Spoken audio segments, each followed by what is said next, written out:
많은 사람들이 교회에 다니고 예수를 믿는 목적을 이왕이면 이 세상에서 떵떵거리고 잘 살고 출세하고 성공하는 것에 초점을 맞추는 그런 사람들이 있습니다. 만약에 그것이 기독교의 존재 이유라면 기독교는 다른 모든 종교와 다를 바가 없습니다. 우리가 믿는 믿음의 대상만 다를 뿐이지 복받고 잘 살고 성공하고 출세하고 입심양명하는 것에 딱 목표가 주어져 있다면 여러분 그건 무당에게도 있고 점쟁이에게도 있고 모든 종교 속에는 그런 내용이 다 포함되어 있습니다. 만약에 우리 기독교가 그것에 목적을 두고 있다면 우리 기독교도 수없이 많은 잡종교 가운데 하나에 불과하게 될 것입니다. 그러나 기독교는 기독교 존재하는 목표가 거기에 있지 않습니다. 그 기독교의 중요한 목표 중에 하나가 바로 증인의 삶을 살라는 것입니다. 이 세상 삶이 다가 아니고 반드시 우리가 돌아갈 천국이 있고 천국을 소유하고 천국을 나누면서 살아야 된다는 것입니다. 저는 오늘 본문 말씀을 가지고 작년 8월 7일에 설교를 한 적이 있습니다. 그런데 오늘은 또 다른 관점으로 특별히 우리가 2017년 우리가 목표를 어떻게 설정해서 새로운 마음으로 신앙생활을 할 것인가 기도하는 가운데서 새롭게 목표를 정했습니다. 우리가 예배당을 짓고 나서는 새 은혜, 새 역사, 새 섬김으로 성도여 나아가자 그랬습니다. 그러나 2017년도 우리 교회 생활의 목표를 뭐로 했습니까? 여러분 앉은 우측을 다 같이 크게 읽어봅니다. 시작.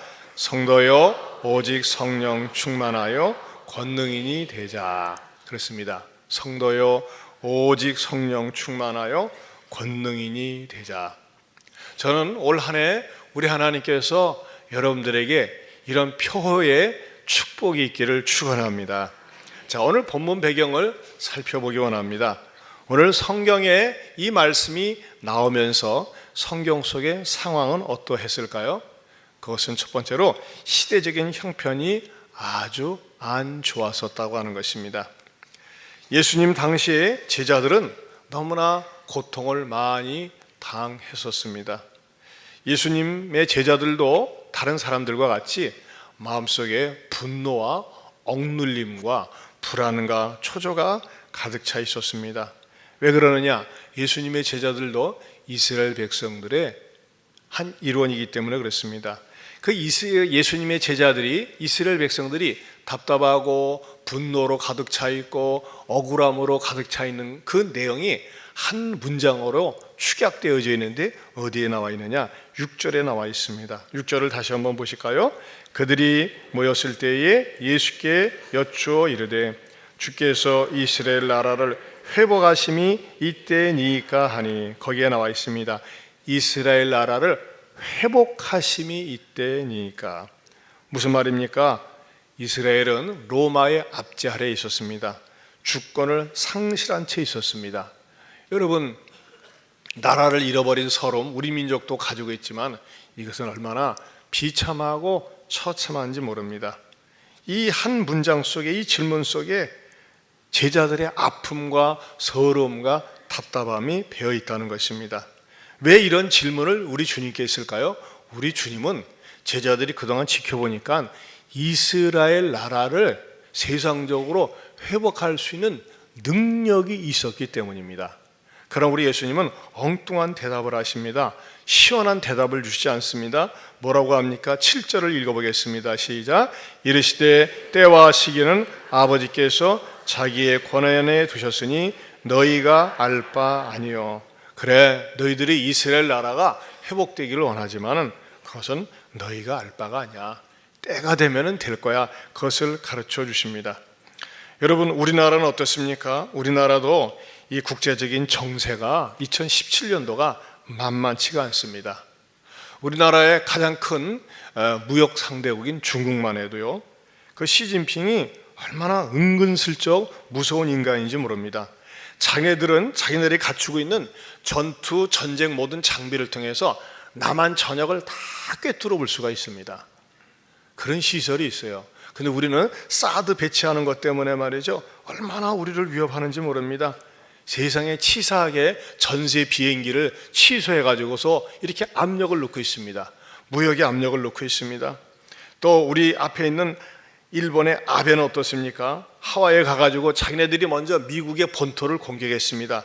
그렇다면 말이죠, 죄송합니다, 미안합니다 소리 한마디 해야 되는데 그 한마디 하지 않고 원론적인 얘기만 합니다. 다시는 전쟁의 비극이 없어야 된다고. 지가 미국을 공격해 놓고 나서 전쟁의 비극이 없어야 된대요.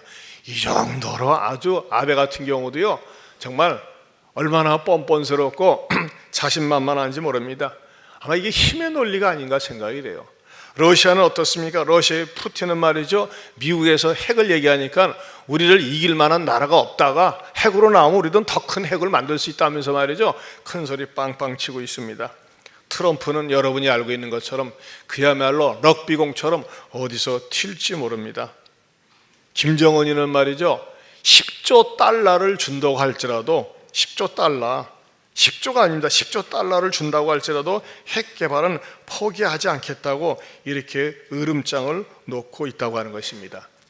한마디로 해서 우리 한반도를 중심으로 한 강대국들은 말이죠, 정말 자신만만하고 어떻게 보면 말이에요, 은근히 말이죠, 우리나라에서 전쟁이라도 일어나가지고 자기네들이 생산한 무기를 갖다가 소모했으면 하길 바라는 그런 것도 이렇게 조금씩 느껴져요.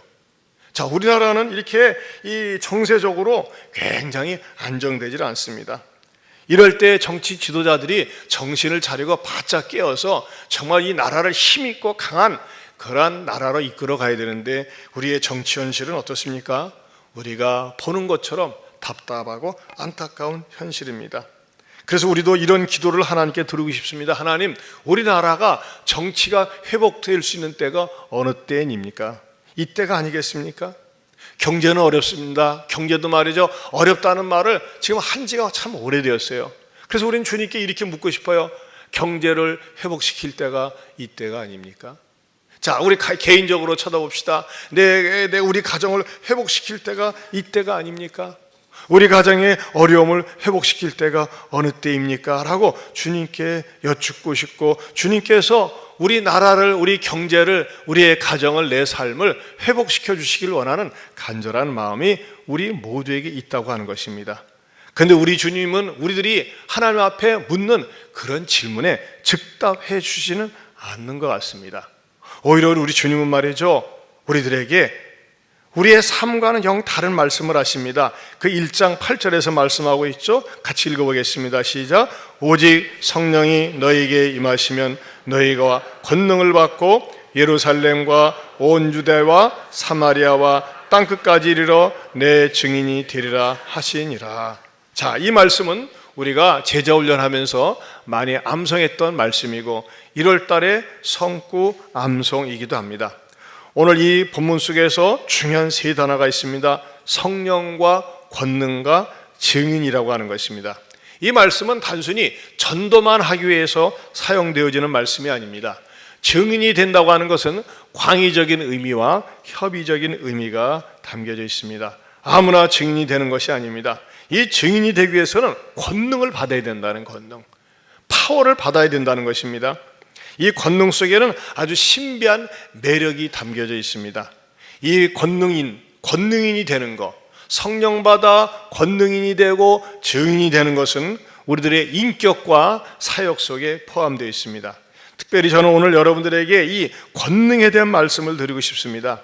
두 번째로 권능 속에는 소중한 뜻이 담겨져 있다고 하는 것입니다. 헬라 원어가 디나민인데 이 말은 디나미스에서 나온 말입니다. 전에도 말씀드린 적이 있습니다만 이 디나미스 속에는 두 가지 의미가 담겨져 있습니다. 첫째는 다이나마이트의 의미가 있다고 하는 것입니다. 다이나마이트는 뭡니까? 폭파시키는 겁니다. 파괴시키는 것입니다. 자, 이 다이나마이트를 가지고 우리 그리스도인들의 삶 가운데서 무엇을 폭파시키고 무엇을 파괴해야 할까요? 그것은 첫째로 죄를 멸하는 능력이 있다는 것입니다. 따라서 죄를 멸하는 능력. 여러분, 많은 사람들이 말이죠, 우리로 하여금 유혹에 걸리고 유혹에 넘어지게 하고 시험에 걸리고 시험에 넘어지게 하고 어떻게 해서든 죄를 짓게 하려고 하는 것이 사탄의 계략입니다. 그런데 권능을 받게 되면요, 이 죄를 폭파시키고 죄를 멀리하고 죄를 오히려 부끄럽게 만드는 능력이 있다고 하는 것입니다. 우리가 알고 있는 것처럼 요셉에게 보디발의 아내가 온갖 아양을 떨면서 그로 하여금 죄를 짓게 하려고 했습니다. 그러나 성령의 사람, 성령으로 충만한 요셉, 권능이 된 요셉 앞에서 그 보디발의 아내가 유혹했던 그 음란한 유혹은 어떻게 됩니까? 그 음란한 유혹이 오히려 부끄러움을 느끼고 창피를 느끼면서 산산조각이 났다고 하는 것입니다. 그렇습니다. 여러분, 죄가 달려들어서 나를 넘어뜨리려고 하고 나를 쓰러뜨리려고 하고 나를 유혹 가운데로 이끌려고 할 때 성령님을 의지하세요. 하나님 아버지, 내 안의 욕망이, 내 주변 상황이, 저 여자가, 미스 김이, 미스 박이, 때는 미스터 오가 나를 유혹하려고 합니다. 어떻게 하면 좋습니까? 하나님 도와주세요. 내 의지 가지고서는, 내 이성 가지고서는 이길 수가 없습니다 하면서 말이죠, 성령님을 의존할 때 성령님께서는요, 우리들에게 어두운 생각이, 음란한 생각이, 더러운 생각이, 악한 생각이 물러가게 하면서 나를 회복시켜 주시리라 믿습니다. 그래서 찬송 가운데 영화로우신 주상령 나의 마음 비추사 어둠 몰아내시고 밝게 하여 주셔서, 우리 한번 부르겠습니다.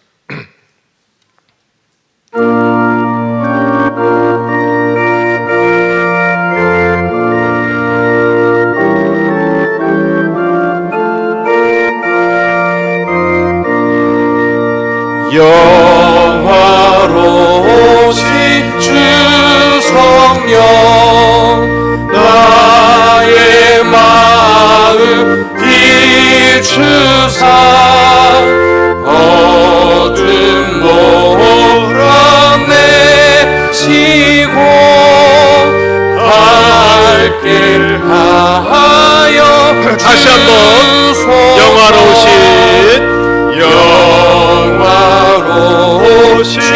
주성령 나의 마음 비추사 어둠 몰아내시고 밝게 하여 주소서. 전능하신 성령, 전능하신 주성령 성결하게 하시고 나의 마음을 살피사 죄를 멸해 주소서. 아멘. 사랑하는 성도 여러분, 성령님을 의존하세요. 성령님을 구하세요. 여러분, 이 세상에서 나에게 필요한 것들이 많이 있겠지만은, 물질도 필요하고 건강도 필요하고 좋은 인간관계도 필요하고 사업장도 필요하지만, 여러분, 가장 그리스도인들이 신앙생활하면서 필요한 것은 성령님이십니다. 성령님이 내 안에 들어오시면요, 죄를 이길 수 있는 힘, 어둠을 몰아낼 수 있는 힘을 주십니다. 날마다 성령님을 사모하고 성령 충만함을 갈망할 때 하나님께서는요, 권능을 나한테 주셔가지고 세상을 이길 수 있는 권능인이 되고, 이 권능인이기 때문에 복음을 전할 수 있는 증인으로서 주시리라 믿습니다. 여러분, 성령님이, 이 다이너마이트 같은 성령님이 내 안에 역사할 때 나타나는 두 번째 열매 현상은 뭘까요? 두려움을 몰아내 주십니다. 두려움. 따라서 합시다. 두려움을 몰아내 주십니다. 여러분, 우리가 인생을 살면서 이런 일 저런 일을 당하면서 두려움이 엄습할 수가 있습니다. 지난주 토요일 날, 어제가 아니라 지난주 토요일 날 우리 교회에 등록한 형제 한 분이 있어요. 24일 날 우리 교회에 등록했는데, 이 형제는 금마 7공숙 특전사 현재 현역병이었어요. 근데 어떻게 해서 왔습니까? 우리 전사님이 만나는데 한 번도 교회를 다닌 적이 없대요. 여러분, 704 특전사들은 훈련이 억셉니다. 얼마나 훈련이 센지 몰라요. 그런데 그 형제가 뭐라고 얘기하느냐? 이상하게 두렵다는 거예요. 무섭다는 거예요. 잠을 잘 때 가위에 눌리고 왠지 삶이 두렵다는 겁니다. 그렇게 육체적으로 고된 훈련을 받으면서도 늘 두려움이 있다는 거예요. 그래서 이런 두려움을 보낼 수 있는 방법이 없을까 찾아보다가 교회 나가야 되겠구나. 어느 교회를 나갈까? 익산에서 어느 교회를 나갈까? 이렇게 쭉 서핑을 하다가 우리 예한교회를 찾아서 왔다고 그래요. 그래서 지난주 등록일 했길래 같이 VIP실에 앉아가지고 목사님 꼭 좀 안수해 주세요. 그래서 제가 안수를 하고 그 형제로 하여금 늘 주님을 의지하고 성령님을 의지하도록 제가 권면을 했습니다. 여러분, 성령님을 의지하면요, 권능이 내게 임하면서 이 세상 살면서 내 마음속에 종종 찾아오는 두려움, 무서움, 염려, 이런 것들이 다 떠날 수 있습니다. 아멘입니까?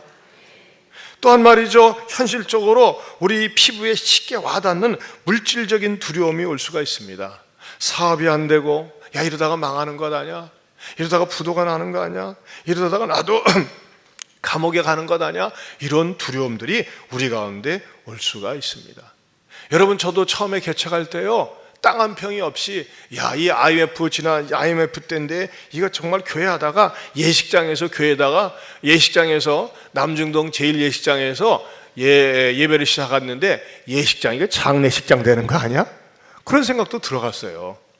그런데 정말 어떠한 일이 있어도 하나님은 나를 절대로 버리지 아니하시고 외면하지 않을 것이라고 하는 성령의 감동과 믿음이 있으니까 하나님께서 그 믿음대로 여기까지 인도해 주신 줄로 믿습니다. 여러분들의 마음속에 두려움이, 무서움이, 염려가 여러분의 앞날에 대해서 물질적인 문제 때문에 찾아옵니까? 저는 시편 27편 1절 말씀을 여러분들에게 선물로 드리고 싶어요. 다 같이요, 시작. 여호와는 나의 빛이요 나의 구원이시니 내가 누구를 두려워하리요. 여호와는 내 생명의 능력이시니 내가 누구를 무서워하리요. 자, 이 말씀 속에 보면 여호와는 나의 빛이요 나의 구원이시니 내가 누구를 두려워하리요. 여호와는 내 생명의 능력이시니 내가 누구를 무서워하리요 그랬습니다. 사랑하는 성도 여러분, 여러분에게 닥치는 일들에 대해서 자신이 없고 두렵고 무섭고 실직하고 망하지 않을까 이런 물질적인 위협이, 어려움이 온다 할지라도 결코 두려워하거나 무서워하지 마시기 바랍니다. 그럴 때일수록 말씀을 붙드세요. 김기동 집사님이라고 있어요. 저희가 남중동 제1예식장에 있을 때 그 집사님이 오셔가지고 간증 집회를 한 적이 있어요. 이분은 해군 출신인데 사업을 하다가 자기가 망하면 어떻게 하느냐, 부도 감사헌금을 준비했대요. 항상 부도 감사헌금.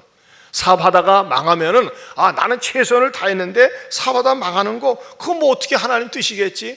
그러면 먼저 부도가 나면 부도 감사헌금을 먼저 하나님께 드리고 나라에서 마련한 나라에서 말하는 국비 호텔, 그분 표현으로는 깜빵을 갖다 국비 호텔이래요. 국비 호텔, 국가 호텔에 가가지고서 말이죠, 나라에서 재워주고 먹여주는 그곳에 가서 내가 푹 쉬면서 새롭게 일어서리라, 그런 긍정적인 마음을 가졌다고 하는 것입니다. 여러분들이 말이죠, 아무리 상황이 어렵게 꼬여져 가고 힘들어져 가고 막힌다고 할지라도 여호와는 나의 빛이요 나의 구원이시니 내가 누구를 뭐하리요? 두려워하리요. 여호와는 내 생명의 능력이시니 내가 누구를 뭐하리요? 무서워하리요. 두려워하거나 무서워하지 마시기를 주님의 이름으로 축원합니다. 말씀과 성령은 뗄래야 뗄 수가 없어요. 말씀을 좋아하는 사람은 성령의 사람이고 성령의 사람은 말씀의 사람이에요. 정말 그랬을 때니까요, 성도들한테 얘기하지는 않았지만 그 예식장도 잘 사용되지 않는 예식장이지만 여기서 교회 한 데다가 장례식장 가면 어떡하지? 인간적인 생각을 이렇게 들어오는 거예요. 그런데도 불구하고 하나님 말씀을 붙들고 하나님은 내 편이시니까, 하나님은 나와 함께 하시니까 나를 결코 버리시지 않고 외면하지 않을 것이다 라는 믿음을 가지고 말씀을 붙들고 성령님 의존하면서 목회를 했을 때 하나님께서 여기까지 인도하여 주신 줄로 믿습니다. 여러분도 마찬가지예요. 여러분들이 말이죠, 무슨 사업을 하든지 뭘 하든지 절망적으로 낭망적으로 보지 마세요. 설령 절망적으로 보인다 할지라도 그 환경 속에 우리 주님이 나와 함께 하시기 때문에, 성령님이 나와 함께 하시기 때문에 결코 나를 버리지 않고 외면하지 않을 것이라고 하는 확신을 가지시기를 축원합니다. 또한 이 드라미스에는 다이나믹의 힘이 있다는 것입니다. 따라서 합시다. 다이나믹의 힘이 있습니다. 드라미스 권능 속에는 다이나마이트가 있고 또 하나 뭐가 있다고요? 다이나믹. 다이나믹이라고 하는 뜻은 역동적이다, 아주 적극적이다, 능동적이다, 그런 의미가 담겨져 있습니다. 여러분, 우리가 삶을 살 때 모든 일이 잘 풀릴 때 희망적으로 사는 건 누구나 그럴 수 있어요. 그러나 절망적인 상황 속에서 빛을 발하는 것은 바로 다이나믹의 힘입니다. 역동적인 힘입니다. 여러분의 삶 가운데서 때로는 말이죠, 질병이 찾아오고 암이 내 몸에 있고 여러 가지 상황이 어두울 수 있어요. 그런데 그런 가운데서도 다이나믹한 힘이 필요한 거예요. 어떤 병원의 연구 사례에 의하면 말이죠, 의과대학 교수가 말기 위암이라고 하는 판정을 받았대요. 그랬더니 그 의과대학 교수인데 자기가 말기 위암이다 판정을 받고 나니까는 그것을 전문적으로 치료할 생각을 하지 않고 제일 먼저 무당을 불렀대요. 무당을 불러가지고 푸닥거리 하다가 몸부림치면서 죽었답니다. 또 어떤 사제는 말이죠, 병원에 가서 진단을 받았는데 의사가 자꾸 말을 이렇게 돌려서 하니까 그렇게 말을 돌려서 하지 마세요. 저는 그동안에 덕도 쌓아오고 열심히 쌓아왔고 또 무슨 말을 해도 나는 죽을 준비가 돼 있으니까 걱정 말고 얘기하라고 그래가지고 사실은 사제님께서 이렇게 말기 암으로 판명되었습니다 했더니 그 말을 듣자마자 충격을 받아가지고 일주일 안에 죽었답니다. 또 어떤 분은 말이죠, 굉장히 그리스도인들을 핍박하고 교회를 핍박하던 분인데 정말 갑자기 질병이 찾아와가지고 몇 달 살지 못한다고 하니까 이분은 이것이 하나님이 나한테 보낸 신호구나 하면서 회개하고 신앙을 가졌다는 그런 얘기도 있습니다. 조선일보가 벌써 작년이죠, 2016년도니까 작년에 최고의 좋은 책으로 추천하는 책 중에 신경외과 전문인 폴 카라니티가 쓴 숨결이 바람될 때라는 책이 있어요. 숨결이 바람될 때. 책을 잠깐 한번 보여주세요. 이 숨결이 바람될 때라는 책의 저자인 폴 카라니티는 말이죠, 원래는 글을 굉장히 잘 쓰는 영문학도였습니다. 그런데 그가 문인이 되려고 했는데 그가 성령을 받고 은혜를 받은 다음에 사명을 받아서 유명한 미국의 명문대학인 스탠포드 의대에 들어갑니다. 그리고 의대에서 수석으로 졸업을 했어요. 그리고 아내도 내과 전문 의사를 만나가지고서 같이 결혼하고 의사 생활을 레지던트 생활을 하는데, 레지던트 6년 차를 마칠 때쯤이면 말이죠, 얼마나 사람이 싹싹하고 똑똑하고 훌륭한지 여러 병원에서 오라는 그 스카우트 제의가 들어왔습니다. 하지만 그가 레지던트 6년 차를 마치기 한 반년 전부터 극심한 요통과 함께 체중이 줄고 그리고 몸이 말이죠, 힘들어졌어요. 그래서 미루다가 CT를 찍었는데 결과는 뭐냐? 폐암 4기, 종양은 폐를 덮었고 그 다음에 척추는 변형되고 간엽 전체가 사라져 있었습니다. 뇌까지 전이된 사실을 알았어요.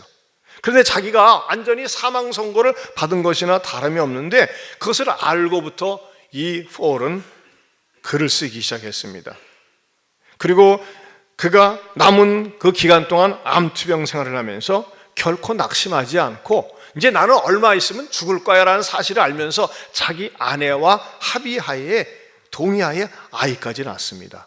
그리고 16시간의 레지던트 생활을 하면서 자기가 죽어가는 것을 알면서도 매일매일 한 시간을 얼마나 소중히 여기면서 살았는지 모릅니다. 이 사람이 쓴 이 책 숨결이 바람될 때라는 책이 작년 한 해 동안 아마존 베스트셀러 1위였고 36개국으로 번역이 되어 있습니다. 즉 무슨 말이냐, 인생에서 가장 소중한 것이 무엇인지를 그가 말이죠, 그 책 속에서 밝혀주고 있습니다. 그는 자기에게 주어진 시간은 그냥 시간이 아니라 하나님께서 주신 의미 있는 시간으로 알고 아주 다이나믹하게 역동적으로 살았다고 하는 것입니다. 그리고 마침내 36살로 세상을 떠납니다. 그리고 책을 끝내 못 써요. 근데 그 뒷부분을 누가 쓰느냐? 아내가 씁니다. 자, 한번 그 아내와 아이와 같이 안고 있는 장면 사진을 보세요. 예. 그리고 이 아이를 키우다가 곧 세상을 떠나게 됩니다. 하지만 이 폴 칼라니티는 어떤 사람이었어요? 내 인생이 짧게 끝나지만 억울하지 않다, 분하지 않다. 나에게 준 이 시간이, 나에게는 주어진 시간이 귀하다 하면서 말이죠, 열심히 최선이 오히려 많은 사람들을 사랑하면서, 여러분 보세요, 자기가 말이죠 하루가 24시간인데 16시간, 하루 16시간을 갖다가 레지던트 생활을 하면서 능동적으로 살았다는 거예요. 무엇이요? 성령님께서 그에게 마음을 움직여 주셔가지고 주어진 짧은 생애지만 그렇게 살았습니다. 지난 주일에 우리 장한영 성도님이 41살로 세상을 떠났습니다. 이제 큰아이가 초등학교 5학년인가 되고 이제 애기 둘입니다. 우리 장한영 성도가 혈액암으로 고통을 당할 때 온몸에 마스크를 쓰고 뒤집어 쓰고 저 유아실에 와서 종종 예배를 드리고, 또 제가 안수기도도 해드리고, 또 부인 되시는 안선 집사님은 어린 아기를 안고 새벽마다 나와서 기도했습니다. 그런데 하나님께서 장한영 성도님 41살인데 데려가셨습니다. 여러분, 인간적으로 생각하면 얼마나 슬프고 얼마나 절망적입니까? 그런데 지난 수요일 날 우리 장례식을 마치고 안선 집사님께서 이렇게 문자를 보내주셨습니다. 존경하는 목사님, 남편 장례를 위해 많은 관심과 사랑 베풀어 주심에 저희 가족 모두 진심으로 감사드립니다. 남편이 아파할 때마다 목사님의 말씀으로 위로를 받고 기도하면서 잘 이겨낼 수 있었습니다. 앞으로도 하나님만 바라보고 예배의 자리 잘 지키고 선물로 주신 3남매 신앙으로 잘 키워서 받은 사랑 꼭 보답하겠습니다. 안선이 올림, 이렇게 문자를 보내주셨습니다. 여러분, 이런 일을 당하면 우리가 굉장히 안쓰럽다, 속상하다, 그런 생각이 들어갑니다. 하지만 여러분, 저나 여러분이나 우리의 인생의 길이를 아무도 모릅니다. 큰 소리 칠 수가 없습니다. 미국의 저명한 복음주의 신학자인 존 파이퍼 목사가 이런 얘기를 했습니다. 자기가 아는 두 선교사가 있었는데 그들은 남편은 의사 선교사고 부인은 간호사 선교사입니다. 환상적인 선교사입니다. 근데 이들이 말이죠, 어떤 오지에서 급하게 와서 치료해달라고 하는 연락을 받고 차를 몰고 가다가 그만 브레이크가 파열이 되어서 낭떠러지 떨어져서 그 부부 선교사가 그만 세상을 떠나고 맙니다. 인간적으로 생각하면 얼마나 억울하고 분한 죽음이겠습니까? 하지만 여러분, 이거 기억하십시오. 우리도 언제 어디서 어떤 일을 당하는지 모르지만 여러분, 이런 것이 행복한 것일까요? 한때 미국에서 말이죠, 조기 은퇴 붐이 일어난 적이 있었습니다. 돈을 일찍 부지런히 벌어가지고 미국의 가장 아름다운 휴양 도시인 플로리다에 가서 별장을 사고 거기서 보트를 타고 골프를 즐기고 여행을 다니고 해변을 거닐면서 이상야릇한 조개 껍질을 주워서 그것을 기념으로 모아놓는 것. 여러분, 부러워만 보이고 행복해 보입니까? 하지만 여러분, 그것이 하나님 앞에 가서 나 이렇게 조개 껍질 모아놨어요, 골프 실컷 치고요, 여행 많이 다니고 구경 많이 다니고 유유자적하면서 보냈어요. 이것이 과연 하나님 앞에서 자랑거리가 될 수 있을까요? 그래, 너 잘했다고 칭찬해 줄까요?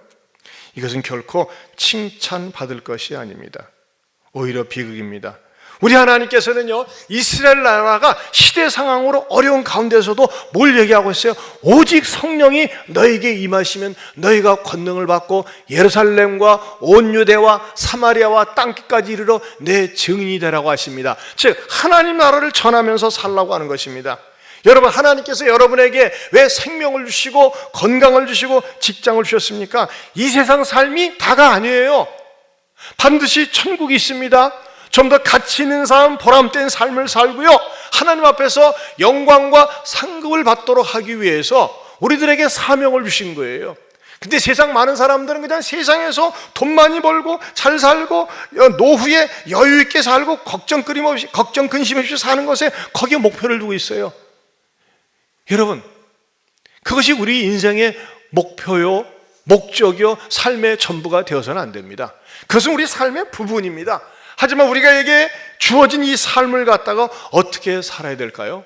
하나님께서 나에게 주신 분복과 기회와 재능을 가지고 하나님 나라를 증거하는데, 증인의 삶을 사는데 쓰임받을 수 있기를 축원합니다.